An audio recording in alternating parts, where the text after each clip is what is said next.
आप सभी को नमस्कार। कैसे हैं आप लोग। तो देखिए, आज हम जानते ही हैं कि पूरा देश एक बहुत बड़ी महामारी से जूझ रहा है जिसका नाम है कोरोना।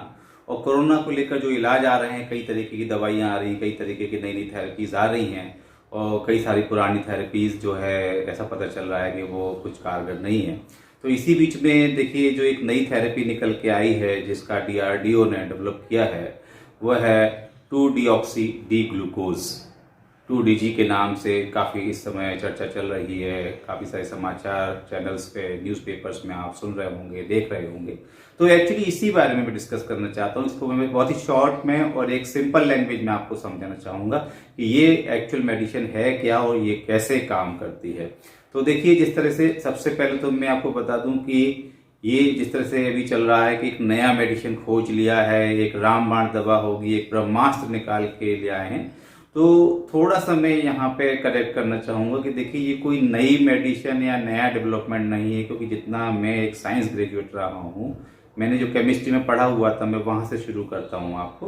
तो जो ग्लूकोज है वो ग्लूकोज भी मैंने पढ़ा था, डीऑक्सी ग्लूकोज वो भी मैंने पढ़ा हुआ है। तो ये कोई नया कोई मॉलिक्यूल नहीं है, पहले से साइंस में मॉलिक्यूल एक अवेलेबल था, उसी को जो है वो अप्लाई किया गया कुछ कोरोना पेशेंट पे, उसको जो है ट्रायल किया गया। तो देखा गया कि वो कहीं ना कहीं सपोर्ट कर रहा है। तो वो किस तरह से सपोर्ट कर रहा है, जो आपके हॉस्पिटलाइज्ड पेशेंट हैं उनको वो क्योर करने में थोड़ा सा स्पीड अप कर रहा है, कि उनकी रिकवरी फास्ट हो रही है। ये रिसर्च किया DRDO ने, उस बेसिस पे DRDO ने इसको एक्सेप्ट किया कि इस चीज को आपको अब मेडिसिन के रूप में अप्लाई करना चाहिए।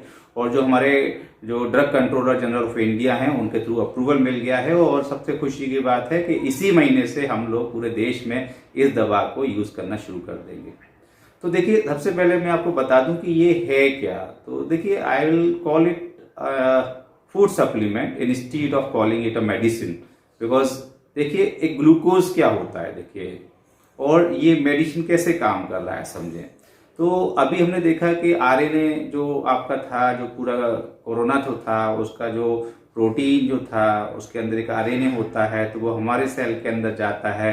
हमारे सेल के अंदर जाके हमारे सेल के ही चीज़ों को, और एक वहीं का ऑर्गन बन के जो चीट करता है वो इस तरह से, और वहां पर अपने RNA को जो है वो रेप्लिकेट करने कर लगता है, मल्टीप्लाई करने लग जाता है। एक ही RNA से बहुत सारे RNA हमारे सेल के अंदर हमारे सेल की प्रोटीन को यूज करके, हमारे सेल की एनर्जी को यूज करके, हमारे सेल के ही रिसोर्सेज को यूज करके वो अपनी प्रोडक्शन बढ़ा लेता है।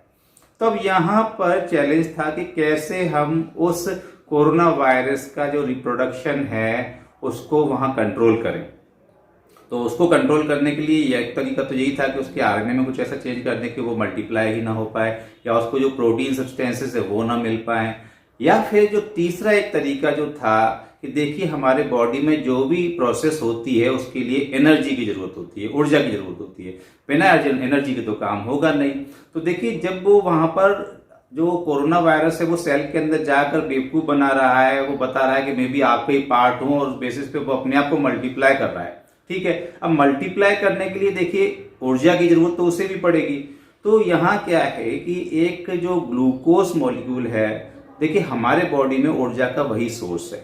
हम जो फूड लेते हैं उस फूड में हम प्रोटीन लेते हैं, कार्बोहाइड्रेट लेते हैं, हम विटामिन लेते हैं, हम मिनरल्स लेते हैं, हम फैट्स लेते हैं। लेकिन जो हमारे शरीर में ऊर्जा बनती है वो केवल कार्बोहाइड्रेट से बनती है। वो कार्बोहाइड्रेट का एक स्मॉलर मॉलिक्यूल है जिसको हम बोलते हैं ग्लूकोज। देखिए, ये ग्लूकोज जो होता है, एक ग्लूकोज का मॉलिक्यूल जो होता है वो जब ग्लाइकोलाइसिस के थ्रू निकलता है, तो ग्लाइकोलाइसिस के थ्रू निकलने के बाद वो कुछ 32 ATPs जनरेट करता है। ये एक मेडिकल टर्म्स है, आप ना समझ पाए तो ये समझ लीजिए कि वो ग्लूकोज मॉलिक्यूल टूटता है, उससे ऊर्जा बनती है। अब देखिए कि जिस तरीके से कोरोना वायरस हमारे सेल में क्या कर रहा है कि वो हमारे सेल को बेवकूफ बना रहा है, वो खुद वहां का पार्ट बनकर, वहां डुप्लीकेट पार्ट बनाकर और खुद को मल्टीप्लाई कर रहा है। तो हम लोग भी क्या करें कि अब ये जो ग्लूकोज है, जो एनर्जी का माध्यम है, जो ऊर्जा मिलेगी जब तो वो बढ़ेगा, बिना ऊर्जा के तो नहीं बढ़ेगा। तो DRDO के साइंटिस्ट ने क्या देखा है कि उन्होंने ये जो डीऑक्सी 2-डीऑक्सी डी ग्लूकोज है, जो एक ग्लूकोज का ही एनालॉग है, आप ये मान लीजिए कि एक डुप्लीकेट ग्लूकोज है, ये ग्लूकोज को उन्होंने यहां पर रिसर्च करके देखा। अब ये जो 2 डिऑक्सी डी ग्लूकोज है, एक्चुअल में क्या है कि ये किसी तरह की ऊर्जा देता ही नहीं है। वो इसलिए नहीं देता क्योंकि जो मैंने अभी आपको ग्लाइकोलाइसिस साइकिल बताया, ग्लूकोज जो आपका मॉलिक्यूल है C6H12O6, वो जो ग्लाइकोलाइसिस साइकिल में जाता है तभी वो ऊर्जा जनरेट करता है, तभी वो एटीपी जनरेट करता है। अब ये जो आपका 2 डिऑक्सी डी ग्लूकोज है वो आपका ग्लाइकोलाइसिस में ही कंप्लीट नहीं कर पाता है। तो वो वहां पहुंच तो जाता है, उस सेल के लिए जहां रिक्वायरमेंट है वहां ही पहुंच गया, लेकिन इसने ऊर्जा पैदा नहीं करी। और जब ऊर्जा पैदा नहीं होगी तो जो प्रोसेस है, जिस प्रोसेस से वहां कोरोना वायरस डेवलप हो रहा है, वो प्रोसेस रुक जाएगी। तो ये जो पूरा प्रोसेस है इस तरीके से काम करता है। सिंपल लैंग्वेज में समझिए कि कोरोना वायरस हमारी सेल को चीट कर रहा है, तो हमने उस चीट को चीट करने के लिए अपना एक डुप्लीकेट ग्लूकोज भेज दिया उसके पास। मतलब चीट द चीटर जो प्रोसेस कई लोग बोल रहे हैं, तो एक्चुअली यही प्रोसेस है, चीट द चीटर। जो वो चीट कर रहा है उस तरह से हम उसको चीट करेंगे, उसको ऊर्जा नहीं मिलेगी, ऊर्जा नहीं मिलेगी तो वो अपने आप से वहां पर जो है उसकी ग्रोथ रुक जाएगी।